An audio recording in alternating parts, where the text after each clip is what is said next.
So welcome to the Seasoned Scholar, Season 3. And this Season 3 has seen or witnessed a lot of legends. And I think the one of the person for which we have been following him for first season, finally we find a time. So today our guest is Professor Ashutosh Sharma, which is a Institute Chair Professor and at the Department of Chemical Engineering of Indian Institute of Technology, Kanpur. He is the founding coordinator of DST Thematic Unit of Excellence on Soft Nanofabrication and chairman of Center for Environmental Science and Engineering at IIT. Now he has been editor for several journals and as a Secretary of Department of Science and Technology, Government of India, he served one of the, I would say, mother funding agency who drives the science and engineering research in the country. And just now he became president of National Science Academy.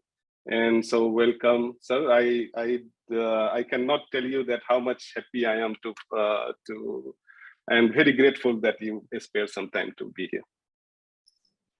Yeah, Manish, I'm also very happy that we are finally meeting up. Is my audio okay? Yes. We're finally meeting up. I don't have COVID, you don't have COVID, both of us are over COVID, and then also our Wi-Fi are working well. So I'm very, very happy indeed today that we are together and talking on a Sunday afternoon. Yes. Sunday afternoons are very good because they're a little bit less pressure on your time. And so, as you can see, that we are both surrounded by books on all sides. And of course, I wish that we were sitting in a park, but you can imagine that you are sitting in a park under, good shade of big trees. And we are talking, having a friendly talk. Okay. Please go ahead.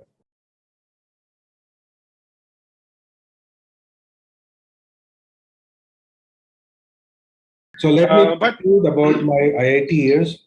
So high school, then I went to IIT. That's how I went to IIT Kanpur. IIT Kanpur now, there were certain courses in IIT which I could not relate to. For example, what you call engineering drawing or something, this kind of lab work, draw parallel lines, draw this, draw that. And I didn't have any interest in it. And I said, why do I need to do that?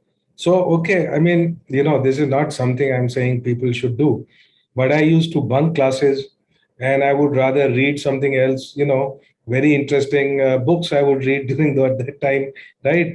But when I get a C or D in that course, I don't, blame my teacher for it.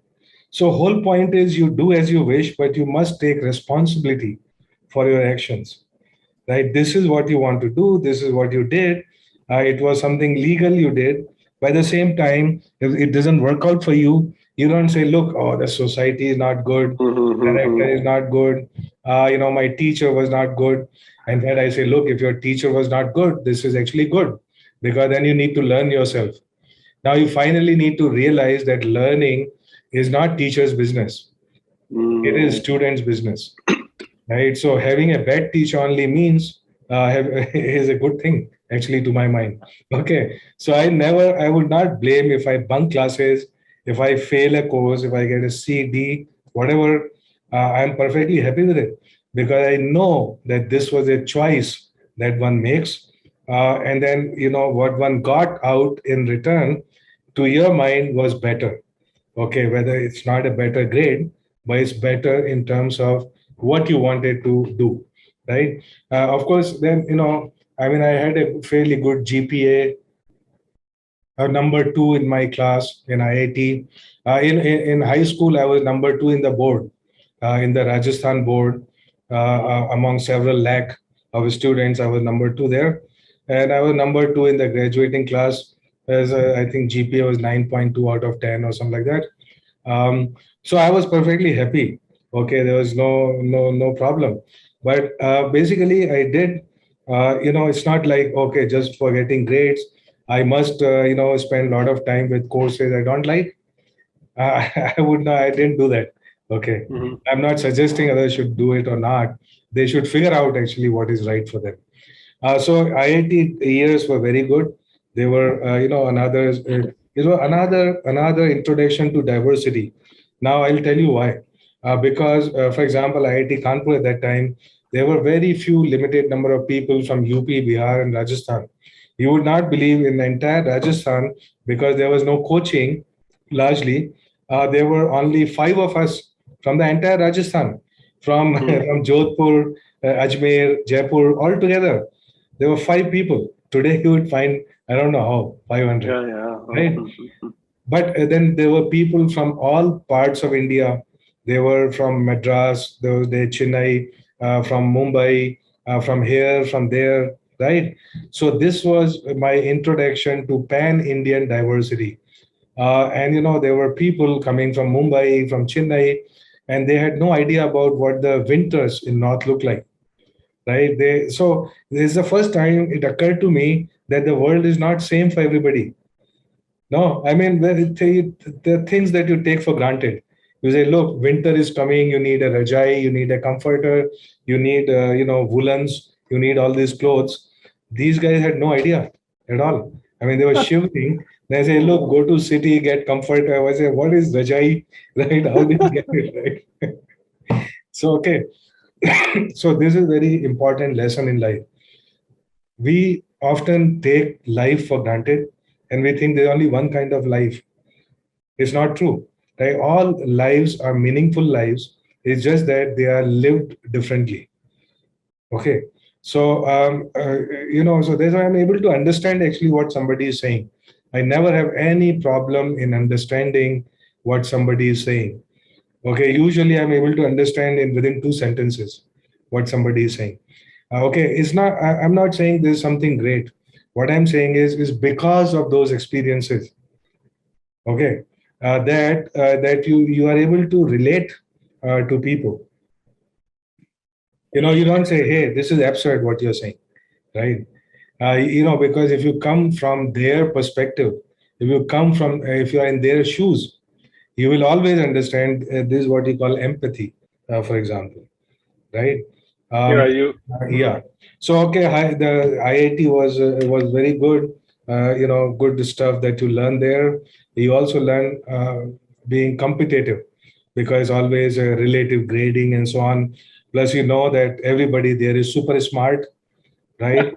Super smart. So no matter if you are number 2 in your board. So you learn how to survive among the super smarts. Yeah, not survive, not only survive, but do well. Okay, right.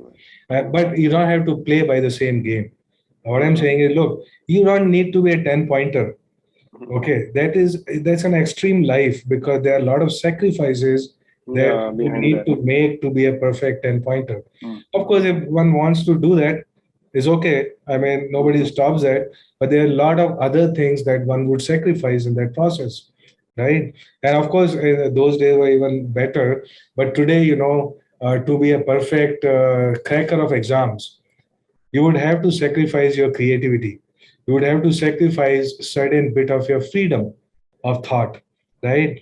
Now imagine, I mean, okay, it's not so bad in science and engineering, but imagine that you're appearing for all these exams, competitive exams and so on, right? Some of that is related to, of course, analysis and your deep analysis. But a whole lot of this is stereotype analysis. I mean, it is, what one learns in coaching classes, what one learns in, these books and so on, right? If you were to deviate too much from there, most likely you would not actually crack an exam, right? So therefore, to be perfect in those things in exams, it requires some sacrifice of very important things in life. And this is not a price that I would be willing to pay.